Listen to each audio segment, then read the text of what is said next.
안녕하세요. 내 마음을 읽어주는 심리학 채널 오리새끼의 심리학입니다. 최근 연애 예능계의 전설로 남은 한 장면이 있죠. 바로 나는 솔로 16기 영철님이 광수님에게 광수야 너 헛것을 본 거야? 라며 다른 출연자들의 마음을 왜곡해서 전달하고 나중에 자신의 말이 틀렸다는 게 밝혀지자 오히려 광수님을 탓하는 모습입니다. 많은 시청자들이 이 장면을 보고 어떻게 저렇게 뻔뻔하게 가스라이팅을 하지? 라며 분노하셨을 텐데요. 하지만 심리학의 렌즈로 보면 이건 단순히 한 출연자의 거짓말 문제가 아닙니다. 상대방의 세상을 무너뜨려 내 뜻대로 조종하려는 통제의 욕망이자 내면이 텅 빈 껍데기 자아가 벌이는 처절한 몸부림이거든요.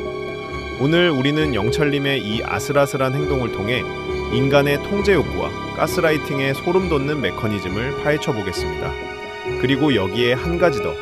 전 국민을 충격에 빠뜨렸던 역대급 실제 가스라이팅 사기 사례인 전청조 사건과 비교하며 가스라이팅이 어떻게 상대방의 영혼을 파괴하는지 평행이론으로 보여드리겠습니다. 영상 끝까지 보시면 여러분 주변에 가스라이팅을 알아채는 눈을 가지게 되실 겁니다. 광수야, 너 헛것을 본 거야. 영철님은 이 한마디로 광수님이 보고 느낀 모든 감각을 거짓으로 만들어버립니다. 이 장면을 보며 소름 돋는 기시감을 느낀 분들 많으실 겁니다.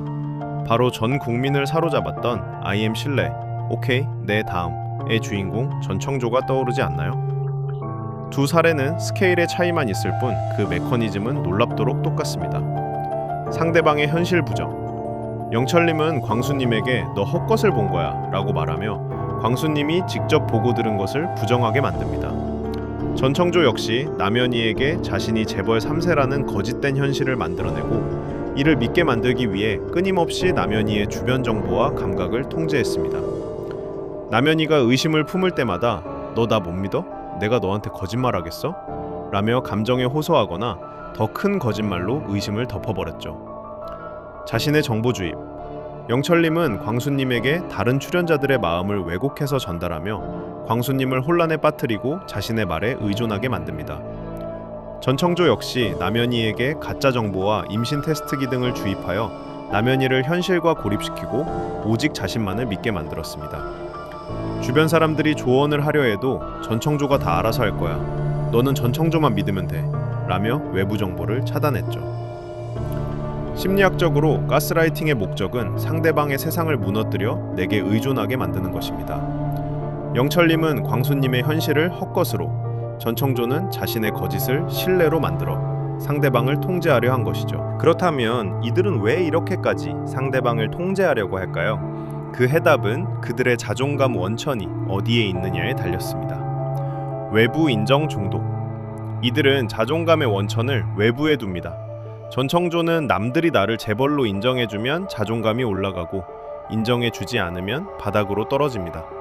남현이라는 유명인을 소유함으로써 자신의 껍데기 이미지 늘 더 화려하게 꾸미고 타인의 부러움을 사려 했죠. 영철님 역시 다른 출연자들이 나를 선택해주는 것을 소유라고 착각하고 이를 위해 상대방의 마음을 통제하려 합니다. 여성 출연자들의 좋아요를 확인받아야만 직성이 풀리는 관종의 구조임을 분석합니다. 텅 빈 내면. 이들은 내면의 정렬, 감정 조절 능력, 삶의 철학인 백엔드가 텅 비어 있습니다. 전청조는 부실했던 내부 시스템이 그대로 다운되며 맹독성 에러 메시지를 뿜어낸 것입니다. 사기 행각이 들통날 위기에 처하자 남현희에게 너 나 사랑하잖아. 내가 너 위해서 다 한 거야. 라며 미숙한 감정 처리를 보여줍니다. 영철님 역시 고장난 필터로 인해 감정과 행동이 직결되어 버리고 자신의 불편한 감정을 상대방에게 떠넘기는 미숙한 방어 기제인 투사를 보여줍니다. 결국 이들의 통제는 텅 빈 내면을 감추기 위한 미숙한 욕망에서 나온 행동입니다.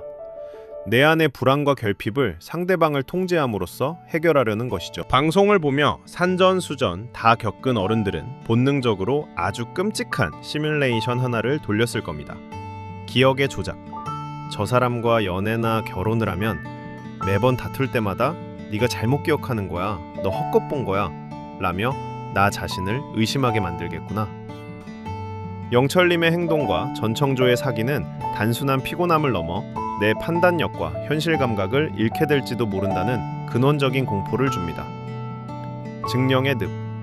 밖에서 치열하게 싸우고 돌아온 어른들은 가장 편안해야 할 관계에서조차 내 기억이 맞다는 걸 증명하기 위해 대화마다 녹음기를 켜고 살고 싶어 하지 않습니다. 서로의 말을 있는 그대로 믿어주는 신뢰의 베이스 캠프가 필요한데, 가스라이터와 함께하면 매 순간이 진실을 다투는 피말리는 법정 공방이 되어버립니다. 영철님의 저 뻔뻔한 한마디를 듣는 순간 시청자들은 확신했을 겁니다. 저건 단순한 말실수나 자존심 싸움이 아니다. 내 영혼을 갉아먹을 가장 치명적인 레드플래그다. 무조건 걸러야 한다. 라고 말이죠. 그렇다면 이런 소름 돋는 가스라이터들을 만나면 어떻게 대처해야 할까요? 안타깝게도 이들의 텅 빈 내면을 여러분의 사랑으로 채워줄 수는 없습니다. 이들은 구원의 대상이 아니라 회피의 대상입니다. 첫째, 논리적으로 해명하려 하지 마세요. 가스라이터들의 목적은 진실 규명이 아니라 통제입니다. 영철님처럼 네가 헛것 본 거야 라고 훅 치고 들어올 때 억울해서 증거를 찾고 논쟁하려 들면 이미 상대의 늪에 빠진 겁니다. 그럴 땐 그건 네 생각이고 내 기억은 달라 라며 단호하게 스위치를 꺼버려야 합니다. 둘째, 내 몸의 경고등을 믿으세요. 이 사람과 대화할 때마다 머리가 멍해지고 자꾸 내 잘못인 것 같고 이유 없는 죄책감이 든다면 그게 바로 여러분의 뇌가 보내는 가장 정확한 알람입니다. 가스라이팅은 머리보다 몸이 먼저 눈치챕니다. 영철님의 저 뻔뻔함, 전청조의 당당함은 그들의 내면이 단단해서가 아니라 너무나도 비어있기 때문에 나오는 기괴한 소음에 불과합니다. 타인의 소음에 흔들리지 마세요. 여러분이 보고, 듣고, 느낀 그 현실이 언제나 진짜 정답입니다. 지금까지 내 마음을 읽어주는 심리학 채널 오리새끼의 심리학이었습니다. 영상이 도움되셨다면 구독과 좋아요 부탁드립니다.